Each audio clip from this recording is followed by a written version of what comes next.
దూరమెంత ఉందని దిగులు పడకు నేస్తమా, దరికి చేర్చు దారులు కూడా ఉన్నాయిగా. భారమెంత ఉందని బాధపడకు నేస్తమా, బాధ వెంట నవ్వుల పంట ఉంటుందిగా.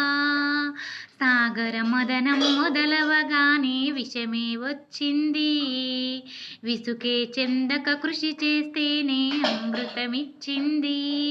అవరోధాల దేవుళ్ళు ఆనందానిది ఉన్నది, కష్టాల వారతి దాటిన వారికి సొంతమవుతుంది. తెలుసుకుంటే సత్యమిది, తెలుసుకుంటే సాధ్యమిది, మౌనంగానే ఎదగమని మొక్క నీకు చెబుతుంది.